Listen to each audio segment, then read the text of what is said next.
you want to learn how to freeze your nuts off with your own cold plunge? Woo! We did this for under $200.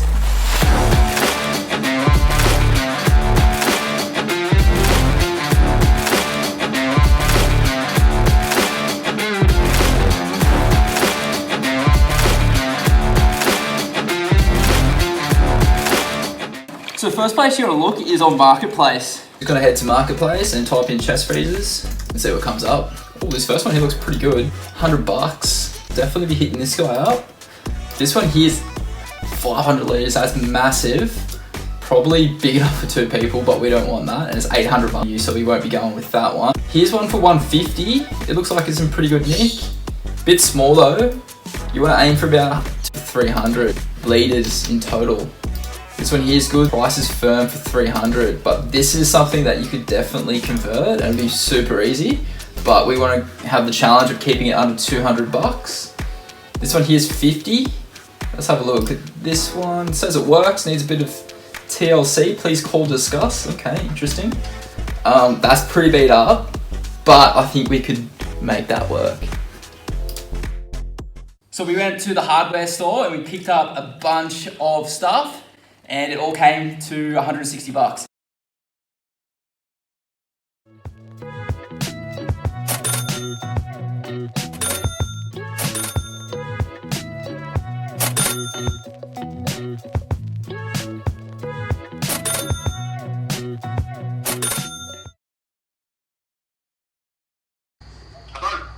Hey mate, it's Leon from Marketplace just calling up about your chest freezer. Yeah mate. Yeah, sweet. 50 bucks, eh? It's looking, does it work? Like, that's the only thing I want to know. Like, if it works. 50 bucks you left, of course it works, mate. I wouldn't put it up there and said it didn't work if it didn't work. It works. Oh, perfect. Yeah, just double checking because. Don't f me around, it's yours.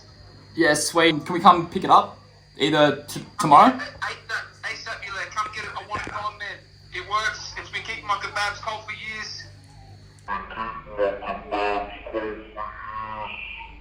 Yeah, sweet. Can you do any cheaper just because there's a bunch of holes in there? I'll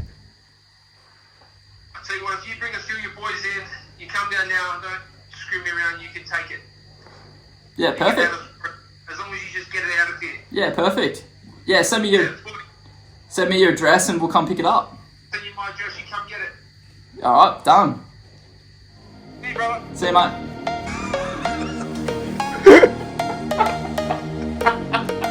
We're just on our way to pick up the freezer from Old Mate on Marketplace. We bargained down for free because he wants it gone tonight, but it's looking pretty bad, so... Cannot wait to see the state of this thing. Yeah, it's going to be pretty hectic. So we picked up the freezer from Old Mate. I tell you what, we're too scared to film him, but he was an absolute legend.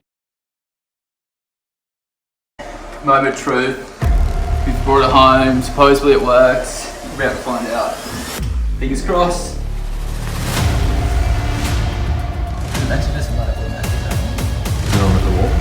No. It should be. Yeah.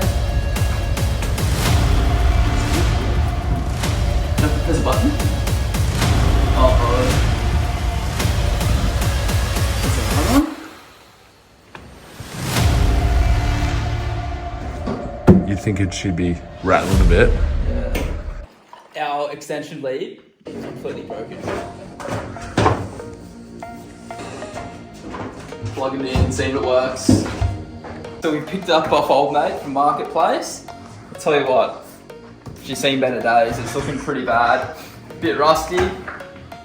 Look inside, it's way worse than I was expecting. Like, there's a gaping hole in there. It's definitely not watertight at the moment. I think we can do it. Let's rip in. First thing we want to do is just clean it. So there's like leftover tabbouleh on here and bit of hummus, so we're going to clean this all up, get it nice and schmick, and then once it's clean we'll start attacking these holes and making it waterproof. So we've got some rapid mold killer here, that's going to get rid of all the bacteria mold that's in this beast. It smells that bad, I'm pretty sure this is food. Oh. What is that? That is disgusting. It's so disgusting. Oh man, we're gonna have to cut all that out. What was it, beef or chicken? I don't know. No, I think it's lamb. This is working perfect.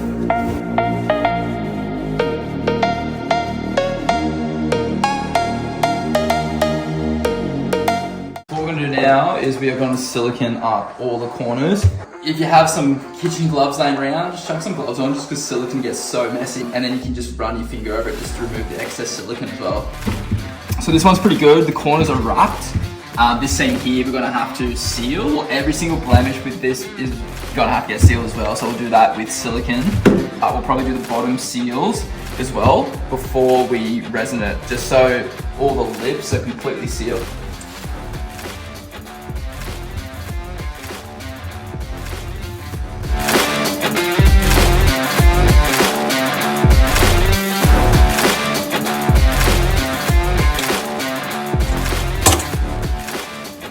So we just cut that out. Go down to any hardware store, go anything, any packing styrofoam. Just cut it to size, pop it in there, and then what we'll do is we're just going to pour resin, a whole layer over the bottom there, and that will secure it, make it watertight. We'll clean that one up a little bit as well. Let's grind them. Alright, let's fill this bitch. Why don't we just get the $80 one? Rightio, it's day 2. Let everything dry, brought it to a new location. All that silicone that we filled up with the kebab holes, all filled. So what we're going to do now is we're actually not going to resin it. We've got some waterproofing material that we're going to waterproof the inside. So we're going to do a layer of waterproofing on the bottom and corners just to seal it up, and then we're good to go, ready to fill. So as you can see, the silicone's dried nice. So what we're doing now is we're waterproofing the base and sides, making sure that all the seams and everything is covered in a nice thick layer of Pond waterproofing. I'm just applying it nice and thick in the corners and on the walls. The first coat, just put it on nice and thick. It does take a while for it to dry up. Unfortunately, we lost some footage of us sealing the corners with the waterproofing reinforcement tape.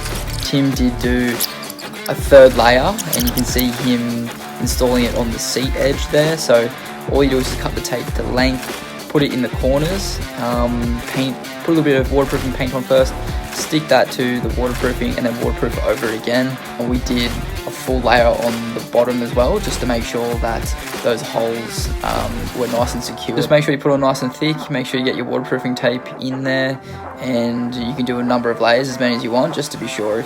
And in this case we did quite a few.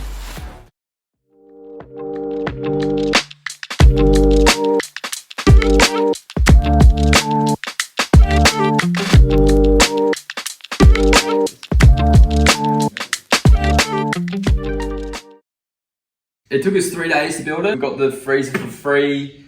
All of the material came to just under $200. So we evaluated it, so the timber was definitely a feature. Just because the freezer we picked up was pretty ugly, so if you have an older freezer, it's really awesome. It makes it look pretty cool, having the cladding all the way around it. It just adds a little bit more. So all in all, we probably could have made this for under $100, which is amazing to be able to have this for under $100.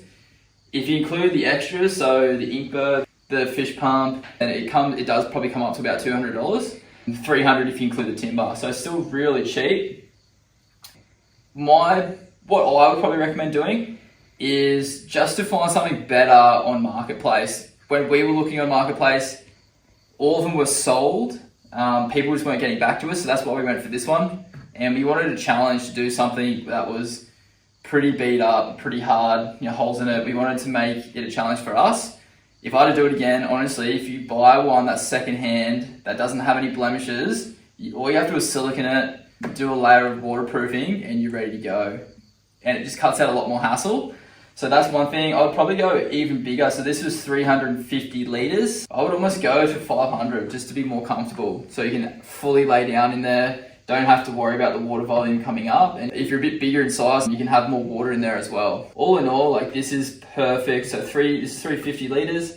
With the water as well, you want to make sure that you work out your volume. So I'm 80 kilos, so I know that I have to have this about 80 litres lower than the brim, otherwise it's going to overflow. Besides that, you have an ice plunge for under $200, and it's sick. So good to have. The craftsmanship on this is fantastic.